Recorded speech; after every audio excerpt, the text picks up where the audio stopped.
नमस्कार दोस्तों। मेरा नाम डीके रॉय है और नेटवर्किंग की सीरीज़ में आज हम लोग स्विच के बारे में बात करने वाले हैं। तो अगले 20 से 25 मिनट में हम लोग स्विच के हर एक छोटे से छोटे डिटेल के बारे में मैं बात करने जा रहा हूँ। आप लोग बने रहिए मेरे साथ में। तो चलिए स्टार्ट करते हैं। जैसे कि आप सबों को पता है कि बेसिकली ये क्लाउडनेट इंडिया का एक प्रोफेशनल ट्रेनिंग इंस्टीट्यूशंस हैं, उनके चैनल के थ्रू मैं आपके सामने हूँ। तो बिना देर किए हुए हम लोग स्टार्ट करते हैं। आज की जो हमारी टॉपिक है काफ़ी इम्पोर्टेंट है। नेटवर्क क्लास CCNA CCNP किसी भी तरह के नेटवर्क सर्टिफिकेशंस करते हैं तो स्विचेस आपके लिए काफ़ी इम्पोर्टेंट होता है। स्विच के टॉपिक्स के बारे में आपको जानकारी लगती है तो ये फंडामेंटल है। वीलैन से रिलेटेड वगैरह जो भी चीज़ें हैं ये हम लोग आगे के सीरीज़ में डिस्कस करेंगे। आज मैं सिर्फ ये डिस्कस करने वाला हूँ कि एक स्विच किस तरह से काम करता है और नेटवर्क में उनकी क्यों हमें रिक्वायर्ड होती है। तो सबसे पहले स्लाइड में आते हैं। आप यहाँ पर एक डायग्राम देख रहे हैं। इस डायग्राम में आप देखिए, ये जो यहाँ पर जो मिडिल में लगे हुए हैं, ये जो मेरी डिवाइस है, this is called switch, right.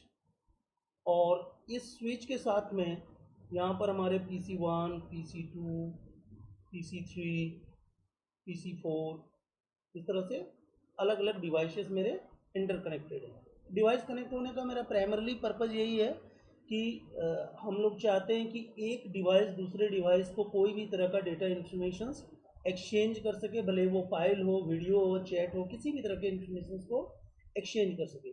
तो आपको इन चारों कंप्यूटर को एक नेटवर्क के थ्रू इंटरकनेक्ट करने के लिए आपको सिर्फ केबल लगा देने से या कनेक्टर लगा देने से नहीं होगी। उसके लिए आपको एक सेंट्रलाइज डिवाइस भी चाहिए। या तो वो स्विच हो सकते हैं या तो हब हो सकते हैं। मेरे लास्ट लेक्चर में मैंने हब के बारे में बताया है। कंपेयर टू हब, स्विच एक मॉडर्न डिवाइस है और काफ़ी इंटेलिजेंट होते हैं। तो डेफिनेटली आज के जितने भी मॉडर्न नेटवर्क हैं उसमें स्विच ज़्यादा यूजफुल है और ज़्यादा यूज होते हैं। तो सबसे पहले हम लोग समझते हैं कि स्विच एक्चुअल में है क्या।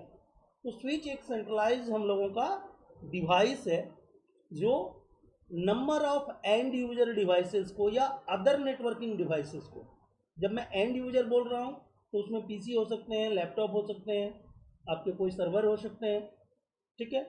और अदर डिवाइसेस बोलने का मतलब हो गया कि इससे हम कोई दूसरे स्विच को, नेटवर्क हब को, या हम किसी वायरलेस एक्सेस पॉइंट को या राउटर से भी कनेक्ट कर सकते हैं। तो प्राइमरली जो इनका पर्पज होता है वो ये होता है कि जो एंड यूजर डिवाइसेस हैं जिसमें लैपटॉप एंड हमारे डेस्कटॉप कंप्यूटर होते हैं, उनको वायर नेटवर्क के थ्रू किस तरह से कनेक्टिविटी देना है, ये स्विच का फंडामेंटल टास्क होते हैं। फटाफट इसका डेफिनेशंस लेते हैं। What is switch? ये switch facilitate the sharing of resource by connecting together all the device including the computer, printer, server in a small business network। Even आप लार्ज नेटवर्क में भी स्विच को यूज किया जाता है। और जितने भी बड़े से बड़ी कंपनियां हैं उनके जो बैकबोन नेटवर्क होते हैं वहाँ पर एक्चुअल में वाईफाई के साथ में कम्युनिकेशंस नहीं होते हैं, उनके कोर नेटवर्क स्विच के थ्रू ही कनेक्टेड होते हैं। एंड यूजर में जो उनके रेगुलर एम्प्लॉय काम करते हैं वो भी स्विच से कनेक्टेड होते हैं। सिर्फ रोमिंग यूजर, यानी ऐसे यूजर जो पर्टिकुलर किसी सर्टेन टाइम में उनके पास विजिट करते हैं, या कुछ ऐसे एम्प्लॉय हैं जिनके पास वायर कनेक्टिविटी में डिफ़िकल्टीज़ है, उनके लिए वायरलेस नेटवर्क यूज होता है। क्योंकि compare to wireless, wire based network जो होते हैं वो ज़्यादा स्टेबल होते हैं और इनके डेटा ट्रांसमिशंस का जो स्पीड है वो भी आपको वायरलेस के कंपैरिजन में ज़्यादा बेहतर मिलता है। तो स्विच क्या है? स्विच एक इंटेलिजेंट डिवाइस है और जब भी कोई कंप्यूटर किसी दूसरे कंप्यूटर को कोई इंफॉर्मेशन एक्सचेंज करते हैं तो उनके जो मैक एड्रेस होते हैं, उस कंप्यूटर के जो पर्टिकुलर मैक एड्रेस होते हैं, उस मैक एड्रेस को वो लर्न कर सकता है एंड सिर्फ उसी डेस्टिनेशंस में उसको फॉरवर्ड करेंगे जिस डेस्टिनेशंस में वो मैक एड्रेस जिस पोर्ट के साथ एसोसिएट होगा। उदाहरण के लिए हम लोग लेते हैं, मान लो ये हमारा PC1 है, इसकी मैक एड्रेस है A और इसकी मैक एड्रेस है B, इसकी मैक एड्रेस है C और इसकी मैक एड्रेस है D। हालांकि जो मैक एड्रेस होते हैं वो 48 बिट के होते हैं, यानी कि हेक्सा के टोटल 12 डिजिट होते हैं। इनिशियली हम लोग इस तरह से मान के चल रहे हैं। और यहाँ पर देखो नंबर ऑफ पोर्ट लगे हुए हैं, लाइक ये मेरा पोर्ट हो गया FA0/1, ये हो गया 2, ये हो गया 3, 4, 5, 6। तो स्विच क्या करते हैं, एक टेबल मेंटेन करते हैं, जिस टेबल में वो लिख के रखेंगे क्या, FA0/1 से कौन कनेक्टेड है, तो जिसकी मैक एड्रेस A है। 0/2 से कौन कनेक्टेड है, तो जिसकी मैक एड्रेस B है। 0/3 से कौन कनेक्टेड है, 4 से कौन कनेक्टेड है, मेरे यहाँ 0/5 है, इससे कौन कनेक्टेड है, तो C कनेक्टेड है या B कनेक्टेड है। ठीक है, तो मेरे केस में यहाँ पर 1 नंबर पोर्ट से मैक एड्रेस A कनेक्टेड है, 2 नंबर जो मेरे पोर्ट है इससे मेरी C कनेक्टेड है, इससे मेरा C कनेक्टेड है, और 5 नंबर पोर्ट से मेरा जो है वो मैक एड्रेस B कनेक्टेड है, और 6 नंबर पोर्ट से मेरा जो है वो मैक एड्रेस B कनेक्टेड है। अभी PC1 जब भी कोई इंफॉर्मेशन सेंड करेंगे तो उसमें सोर्स एंड डेस्टिनेशन दोनों तरह के मैक एड्रेस होते हैं। तो जब वो फ्रेम मेरे इस PC से यहाँ से होते हुए जब स्विच के इस पोर्ट के पास आएंगे, यानी कि FA0/1 पोर्ट के पास आएगी, तो स्विच क्या करेंगे, सबसे पहले इनके मैक एड्रेस को देखेंगे जहाँ से सोर्सिंग हो रही है, कहाँ से आया भाई, तो FA0/1 से, और उनको क्या करना है, वो अपनी मैक टेबल में अपडेट कर देंगे। FA0/1 से कौन मैक एड्रेस कनेक्टेड है, तो A, यानी कि जो मैक टेबल बिल्ड होता है वो based on the source address होता है। इसके बाद वो क्या देखेंगे, डेस्टिनेशन एड्रेस कहाँ जाना है, तो मुझे सेंड करना है जिसकी मैक एड्रेस B है। ठीक है, तो B मेरे किस पोर्ट से एसोसिएट है, तो 0/5 से। अब जब 0/5 से मेरी मैक एड्रेस ये है, तो इस पैकेट को यहाँ से उठा के वो सिर्फ इस तक सेंड करेंगे, बाद बाकी इन किसी पोर्ट के पास वो सेंड नहीं करेंगे। कंपेयर टू द हब में क्या होता था कि वहाँ पर एक सोर्स पोर्ट से डेटा पैकेट को वो रिसीव करते थे and forward to the rest of all port. ठीक है, क्योंकि वहाँ पर एक ही हमारा जो इलेक्ट्रिकल जो चैनल है वो सिंगल चैनल यूज होता था, हाफ डुप्लेक्स मोड में काम करते थे। स्विच के साथ में एडवांटेज क्या है कि स्विच आपकी जो काम करती है वो फुल डुप्लेक्स मोड में काम करती है, यानी डेटा को सेंड करने के लिए अलग चैनल और रिसीव करने के लिए अलग channel. At the same time आपके स्विच क्या कर सकते हैं, डेटा को सेंड भी कर सकते हैं एंड रिसीव भी कर सकते हैं। दूसरी नंबर चीज़ क्या है, मोस्ट ऑफ जितने भी स्विच आते हैं ये सारे स्विचेस हम लोगों के आइदर फास्ट इथरनेट जनरेशन के होते हैं, ठीक है, या तो हम लोगों के जिगाबिट के होते हैं। जिगाबिट का मतलब हो गया जिसमें हम 1000 Mbps के स्पीड से डेटा ट्रांसफ़र कर सकें, और फास्ट इथरनेट का मतलब हो गया जिसमें हम 100 Mbps की स्पीड से डेटा को ट्रांसफ़र कर सकें। ठीक है, तो सपोज इस एग्जांपल में आप देखो मेरे पास टोटल 6 पोर्ट लगे हुए हैं और ये फास्ट इथरनेट के पोर्ट हैं। इसके मतलब क्या हुआ, इसमें टोटल जो मेरे बैंडविड्थ अवेलेबिलिटी है वो कितने होंगे, 6 का 6 port at the same time काम कर सकता है, क्योंकि सबकी जो इलेक्ट्रिकल चैनल है वो अलग है, और 100 Mbps से वो डेटा सेंड कर सकते हैं और 100 Mbps से सेम टाइम डेटा को रिसीव कर सकते हैं। इसकी मतलब क्या हुआ कि आपके स्विच में यदि 6 पोर्ट हैं तो उनके पास टोटल जो बैंडविड्थ अवेलेबिलिटीज़ हैं, जो जितना बैंडविड्थ में वो काम कर सकते हैं वो 1200 Mbps हो गया, क्योंकि फुल डुप्लेक्स मोड है, जितने स्पीड से वो डेटा को रिसीव करेंगे उतना ही स्पीड से वो सेंड कर सकते हैं। हब के कॉन्टेक्स्ट में क्या होता है, यदि हब में आपके 4 पोर्ट के हब हैं, 10 Mbps की स्पीड में काम करते हैं, एट द सेम टाइम कोई एक पोर्ट ही इंफॉर्मेशंस को रिसीव करेगा या तो सेंड करेगा, वाइस वर्सा नहीं होती है। और एक पोर्ट से जो इंफॉर्मेशन रिसीव्ड या सेंड हुआ, सेम इंफॉर्मेशन वो क्या करेंगे, forward to the all port. तो उसके लिए क्या होता है, उनके बीच में कॉलिशंस हो जाते हैं, और उस कॉलिशंस को डिटेक्ट करने के लिए जो कंप्यूटर के नेटवर्क इंटरफेस कार्ड लगे हुए होते हैं वहाँ पर CSMA CD टेक्नोलॉजी यूज होते हैं। बट स्विच के साथ में आपको इसकी रिक्वायरमेंट नहीं है। वाई? बिकॉज स्विच सिर्फ डेस्टिनेशन पोर्ट को ही आपके फ्रेम को फॉरवर्ड कर रहे हैं। हाँ, एक चीज़ होते हैं, जब आपके कंप्यूटर ने यहाँ से मान लो एक मैक एड्रेस को वो चाह रहे हैं डेटा को सेंड करेंगे, जिसकी एड्रेस है FF:/FF:/FF:/FF:/FF, यानी कि 12 का 12 डिजिट मैंने क्या किया, FF डाल दिया। This is a broadcast MAC address. तो जब किसी इंफॉर्मेशन को सभी को सेंड करना हो तो आपके पीसी क्या करते हैं, डेस्टिनेशंस में स्पेसिफिक मैक एड्रेस को नहीं लगा के वो क्या करते हैं, सारे एफ वाले जो सीरीज के मैक एड्रेस होते हैं उनको लगाते हैं। तो जब स्विच उसको रिसीव करेंगे वो देखेंगे भाई कहाँ इनको फॉरवर्ड करना है, तो देखेंगे ये ब्रॉडकास्ट एड्रेस है, then switch will forwarded to the all port. और एक चीज़ क्या होता है कि इनकेस यदि आपके स्विच के पास टेबल में यहाँ पर ये एंट्री क्रिएटेड नहीं है, न्यू स्विच लेंगे तो स्वाभाविक बात है आपके पास ये एंट्री नहीं रहेगा, तो उस केस में वो क्या होंगे, फॉरवर्ड टू ऑल करेंगे, जिनको हम लोग बोलते हैं अननोन यूनिकर्स। यानी कि स्विच एक स्पेसिफिक पोर्ट में ही सेंड करना चाहता था, बट उनके पास मैक एड्रेस टेबल में वो इंफॉर्मेशन नहीं होने की वजह से उनको सभी को सेंड करेंगे। हालांकि क्या होता है कि जैसे ही आपका कंप्यूटर किसी दूसरे कंप्यूटर को लैन में कम्युनिकेट करते हैं तो सबसे पहले वो क्या करते हैं, उनको ARP ब्रॉडकास्ट करना होता है। ठीक है, ARP ब्रॉडकास्ट किस लिए होते हैं, नॉन IP से अननोन मैक एड्रेस को रिट्रीव करना, उनको जानना। जैसे मान लो PC1 का IP एड्रेस है 192.168.1.1, इसकी है 1.2। अब आप पिंग कर रहे हो 192.168.1.2 को, तो आपको तो IP एड्रेस पता है, आपके कंप्यूटर को आपकी खुद की IP पता है, खुद की मैक एड्रेस भी पता है, बट डेस्टिनेशन कंप्यूटर यानी कि 1.2 जिसको आप कनेक्ट करना चाहते हो, उनकी मैक एड्रेस क्या है ये तो आपको पता नहीं है, नो ही आपके कंप्यूटर को पता है। तो क्या करता है कि आप पिंग प्रोसेस को चलाते हैं, वो क्या करता है आपके प्रोसेस को एक सर्टेन टाइम तक पॉज करते हैं और वो क्या करेंगे, एक दूसरा प्रोसेस स्टार्ट करते हैं, that is called ARP, address resolution protocol. और उनमें वो पूछते हैं please tell me who has the 192.168.1.2 and what is your MAC address. Okay, और ये ब्रॉडकास्ट होते हैं। तो क्या होगा कि यहाँ से जैसे वो मैसेज आया कहाँ पर, आपके स्विच के पास, किस पोर्ट से आया भाई, तो FA0/1 से क्या मैक एड्रेस है उसकी A लिख लिया और ये मैसेज को क्या किया, सबों को फॉरवर्ड कर दिया।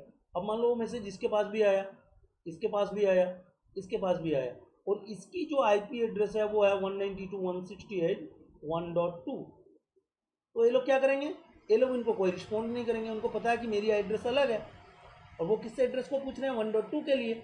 सो second PC will respond as I am 1.2 and my MAC address is B। अब जैसे ही वो रिस्पॉन्ड करेंगे वो कहाँ से आएगा, वाया स्विच होते ही आएगा। अब स्विच क्या करेंगे, फिर उनकी जो सोर्स एड्रेस है, यानी किस पोर्ट से हमारा आ गया, तो FA0/5 से, तो FA0/5 से कौन सा मैक एड्रेस आ रहा है, जिसका एड्रेस है B, उन्होंने अपने टेबल को अपडेट कर दिया। यानी कि जैसे ही कोई इंफॉर्मेशन स्विच के पास इन करता है, उस मैक एड्रेस की जो सोर्स होती हैं वो उस पोर्ट के अगेंस्ट में वो क्या करते हैं, मैक टेबल में आप पे अपडेट कर लेते हैं। तो होपफुली ये चीज़ें आप लोगों को क्लियर हो गई। अब इसके आगे हम लोग समझते हैं थोड़ी सी कि स्विच के साथ कैपेसिटी आपके क्या आ जाते हैं, फास्ट इथरनेट में काम करते हैं मोस्ट ऑफ स्विच। जिगाबिट पोर्ट भी बहुत सारे ऐसे स्विच होते हैं जिसमें 24 पोर्ट आपके फास्ट इथरनेट के होते हैं और 2 जिगाबिट पोर्ट होते हैं, यानी कि 24 पोर्ट आपके 100 Mbps में डेटा को सेंड एंड रिसीव करेंगे एंड 2 स्पेसिफिक पोर्ट जो जिगाबिट पोर्ट है वो 1000 में काम करेंगे। ऐसे बहुत सारे स्विच हैं जिनके सारे पोर्ट फास्ट इथरनेट है और सारे के सारे पोर्ट भी जिगाबिट के हैं, ऐसे भी हो सकते हैं। तो कम्बिनेशंस में भी आपको मिलता है, जैसे आप जब सिस्को पढ़ेंगे तो सिस्को के 2960 में 24 पोर्ट आपके फास्ट इथरनेट पोर्ट होते हैं और 2 पोर्ट आपके जिगाबिट के पोर्ट होते हैं। तो जिगाबिट पोर्ट इसलिए दिया जाता है ताकि आप एक स्विच को दूसरे स्विच से इंटरकनेक्ट कर सकें, क्योंकि एक स्विच में मान लो 10 कंप्यूटर कनेक्टेड हैं और दूसरे स्विच में भी 10 कंप्यूटर हैं। अब पता चला दोनों स्विच के 5-5 यूजर आपस में इंटर कम्युनिकेट कर रहे हैं और यदि वो 100 Mbps के लिंक से कनेक्ट होंगे तो क्या होगा, 100 Mbps की जो बैंडविड्थ है वही शेयर होंगे उन पाँचों यूजर के बीच में।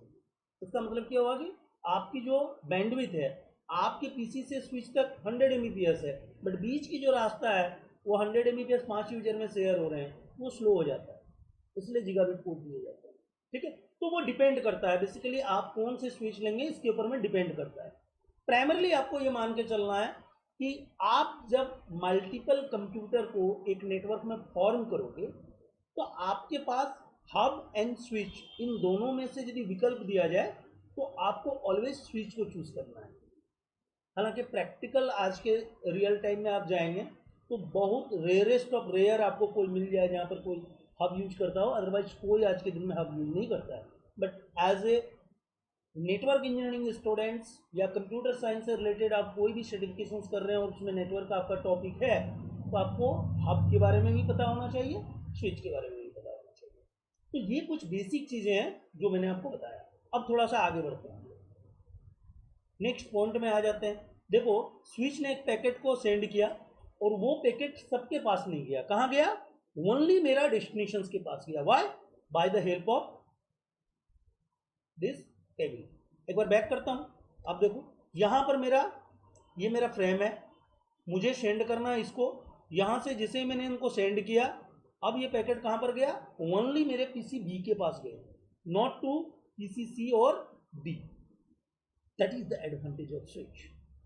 All modern network nowadays using a switch instead of the network hub, जो सिंपली आपको क्या करते हैं, डिवाइस को इंटरकनेक्ट के काम करते हैं, बट उनमें आपका कलिशंस भी हो जाता है और आपके प्रॉब्लम भी हो जाते हैं। तो आपको बुनियादी चीज़ें समझ में आ गई।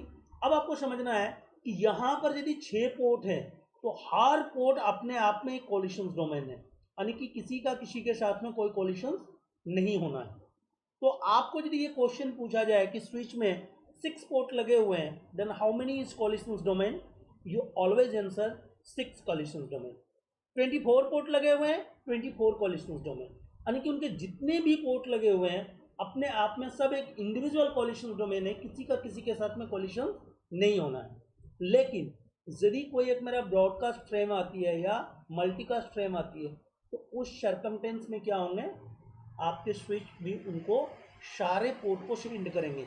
इसका मतलब क्या हुआ, जितने भी इनके पोर्ट होते हैं वो एक ही ब्रॉडकास्ट डोमेन को रिप्रेजेंट करते हैं, टिल जब तक आप वर्चुअल लैन करके उनको सेपरेट नहीं कर देते हैं। तो बाय डिफॉल्ट स्विच के यदि 6 पोर्ट हैं तो 6 collisions domain and 1 broadcast domain. 24 port हैं तो 24 collisions domain and 1 broadcast domain. हाँ, आप यदि उसमें वर्चुअल लैन करके आप उनको सेपरेट कर दोगे, वर्चुअल लैन का मतलब होता है कि एक ही फिजिकल स्विच को बाहर से देखने में एक लगेंगे, बट अंदर में हम वर्चुअली उनको क्या करते हैं, सेगमेंट कर देते हैं, डिवाइड कर देते हैं। आगे हम लोग दूसरे किसी लेक्चर में उनके बारे में हम लोग रीड करेंगे। तो होपफुली ये चीज़ें आप लोगों के सामने क्लियर हो गई। अब हम लोग आते हैं इसके आगे, थोड़ी सी इसकी ओवरव्यू देख लेते हैं। तो स्विच की ओवरव्यू कहाँ से स्टार्ट होती है? सबसे पहले आपको ये पता होना चाहिए how many types off switch. तो स्विच दो तरह से होते हैं, एक होते हैं मैनेजेबल स्विच और दूसरे होते हैं अनमैनेजेबल स्विच। मैनेजेबल स्विच हम किनको बोलते हैं? ऐसे स्विच जिस स्विच के कॉन्फ़िगरेशंस को आप अकॉर्डिंग टू आपके रिक्वायरमेंट, आपकी कंपनी के रिक्वायरमेंट के अकॉर्डिंग आप उनको कस्टमाइज्ड कर सको, आप अपने हिसाब से कॉन्फ़िगरेशंस को चेंजेस कर सको, दैट इज कॉल्ड मैनेजेबल। किसी भी मैनेजेबल स्विच को यदि आप लेंगे, लाइक मैं यहाँ पर एक स्विच दे रहा हूँ, सपोज ये मेरा है, तो इधर सामने फास्ट इथरनेट के पोर्ट होते हैं और पीछे यहाँ पर एक पोर्ट दिया जाता है, that is called console port, और यहाँ पर एक पावर के पोर्ट होते हैं जिसमें 220 230 आपके एसी करंट इनपुट आते हैं। और ये वाली आपका कहाँ से कनेक्टेड होते हैं? आपके पीसी से कनेक्ट होते हैं, आइदर सीरियल पोर्ट से, यहाँ पर सीरियल हो सकता है, या तो यूएसबी पोर्ट से कनेक्टेड होता है। और यहाँ आप क्या करते हैं, कोई टर्मिनल एप्लीकेशंस यूज कर लेते हैं, टर्मिनल या तो पुट्टी, जिसके हेल्प से आप इस स्विच को मैनेज कर सकते हो, क्योंकि स्विच में डायरेक्टली आपके पास कोई इनपुट आउटपुट देने की ऑप्शन नहीं है। लेकिन जो स्मॉल नेटवर्क हैं, हम लोगों के घर के लिए यदि हम एक स्विच लेते हैं या कोई छोटे साइबर कैफे के लिए कोई स्विच लेता है, तो उन स्विच में जो भी मैन्युफैक्चरर ने प्री कॉन्फ़िगरेशन उसमें डाल दिए हैं, आप उनको कस्टमाइज नहीं कर सकते हो, बिकॉज उनकी प्राइस थोड़ी कम आती है। और छोटे मोटे ऑर्गेनाइजेशंस के लिए उतनी कोई मतलब वीलेन क्रिएट करना, स्पैनिंग ट्री क्रिएट करना, इस तरह की चीज़ें को उनके लिए रिक्वायरमेंट नहीं होती है।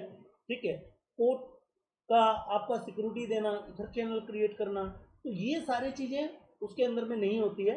बट प्राइमरली दोनों तरह के स्विच स्मार्ट हैं, दोनों तरह के स्विच मैक के बेसिस पर डेस्टिनेशंस को फॉरवर्ड करते हैं, किसी में भी कॉलिशंस नहीं होना है, फास्ट इथरनेट यूज करते हैं, ये सारी चीज़ें सेम है। बट आप मैनेजेबल स्विच लेते हो तो उसमें आप कस्टमाइजेशंस कर सकते हो और बहुत सारे एडवांस कॉन्फ़िगरेशंस लाइक वर्चुअल लैन बना सकते हैं, आप स्पैनिंग ट्री कॉन्फ़िगर कर सकते हैं, ईथर चैनल कॉन्फ़िगर कर सकते हैं। इन सारे चीज़ों के बारे में आपको आगे मेरे लेक्चर के बारे में जब आप जुड़े रहोगे तो आपको देखने को मिलेगा। अब हम लोग आ जाते हैं इसके आगे नेक्स्ट पॉइंट में, स्विच वर्किंग इन data link layer. OSI model के ये डेटा लिंक लेयर में काम करते हैं, इसलिए इसको हम लोग क्या बोलते हैं, this is called layer 2 device. Switch को L2 डिवाइस बोला जाता है, हालांकि मार्केट में ऐसे बहुत सारे स्विच हैं जो L3 में भी काम करते हैं, यानी आपके बैकबोन नेटवर्क में मल्टीपल वर्चुअल लैन या मल्टीपल लैन को आपस में एक दूसरे से इंटर कम्युनिकेट कराने के लिए उसमें राउटिंग भी आप चला सकते हो। बट नेटिवली जब भी आपको कोई क्वेश्चन पूछे कि where is the switch working in OSI reference model, आपको ऑलवेज आंसर देना है it is a layer 2 device, क्योंकि नेटिवली ये लेयर 2 में काम करता है। However, there is also some advanced switches available who are working in layer 3। तो दोनों चीजें आप बोल दो तो उनको पता होगा कि बंदा को यार समझ है, चीजों को जानता है। नेक्स्ट हम लोग आ जाते हैं, स्विच जो है वो क्या करता है, फुल डुप्लेक्स मोड में काम करता है। अब मान लो फास्ट इथरनेट पोर्ट है तो 100 Mbps में वो क्या करेगा, डेटा को सेंड भी कर देगा और 100 Mbps में डेटा को रिसीव भी कर देगा। सेंड करने के लिए अलग चैनल, रिसीव करने के लिए अलग चैनल, ये इंटरेस्टिंग चीज़ है। नेक्स्ट हम लोगों की आती है, fast ethernet switch can transfer data at the rate 100 Mbps and gigabit यदि स्विच आप यूज कर रहे हो, जिगाबिट के पोर्ट यदि लगे हुए हैं तो 1000 Mbps में डेटा को ट्रांसमिशन कर सकते हैं। Next point, switch is able to read the MAC address and maintain the MAC table, हम लोग ऑलरेडी अभी थियोरेटिकल डिस्कस कर चुके हैं। आगे बढ़ते हैं, switch receive the frame from one port and forward it to only the destination port with the help of MAC address table. ऐसा नहीं है कि भाई यहाँ से मान लो मेरा एक पोर्ट से डेटा आया और इनके पास यहाँ पर ये 10 पोर्ट लगे हुए थे तो सबको इन्होंने सेंड कर दिया, ऐसा नहीं है। ये स्पेसिफिक जो पोर्ट है सिर्फ उसी पोर्ट को सेंड करेंगे, that is the advantage of switch. Next point में आते हैं, switch frame not called with the each other because each port in ये सेपरेट कॉलिशंस डोमेन। मैं ऑलरेडी इन चीज़ों को मेंशन कर चुका हूँ अभी कि स्विच के जितने भी पोर्ट होंगे वो सेपरेट कॉलिशंस डोमेन में होते हैं और सारे कॉमन ब्रॉडकास्ट डोमेन को रिप्रेजेंट करते हैं। नेक्स्ट आते हैं, switch create multiple collisions domain and single broadcast domain. तो ये बेसिक चीजें हैं, what is the switch, how switch is differ from the hub, किस तरह से वो काम करते हैं, उनका काम करने का जो प्रोसीड्यूर है वो क्या है। तो मैंने बहुत ही फाउंडेशनल चीज़ जो स्विच के बारे में होते हैं उनको बताया। उम्मीद करते हैं ये आप लोगों के लिए हेल्पफुल होगी, आप लोग इनको देखेंगे। इसके बाद आपको डेफिनेटली लर्निंग भी करने हैं। आप इसके बाद किसी भी अच्छे नेटवर्किंग बुक्स में सिस्को प्रेस या जो भी आप जिनको पसंद आए, यार मज़ा आए, उनको आप पढ़ो, क्योंकि लर्निंग का कोई अल्टरनेटिव होता है। यहाँ पर कोई मैजिक नहीं चलता है, सिर्फ मैजिक इतना है कि आपको कितने कम शब्दों में ज़्यादा से ज़्यादा बातों को आपके सामने रखा जाए, ये एक अपनी टीचर की खासियत होती है। ठीक है, तो उम्मीद करते हैं आपको पसंद आया होगा चीज़ें और आपके लिए हेल्पफुल होगी। यदि आपको लगता है ये हेल्पफुल है तो चीज़ों को शेयर कीजिए, और लोगों तक चीज़ें पहुँचे, लोगों को अच्छा लगे और उससे भी अच्छा आनंद आ रहा है, मज़ा आ रहा है तो यार कमेंट भी लिख दो, कोई डाउट वगैरह है तो वो भी बता दो, लाइक भी कर दो। ठीक है, और अपना ख्याल रखें, और क्या बोलेंगे। फिर मिलते हैं किसी नए लेक्चर के साथ, तब तक अपना बहुत बहुत ख्याल रखें। जय हिंद, जय भारत।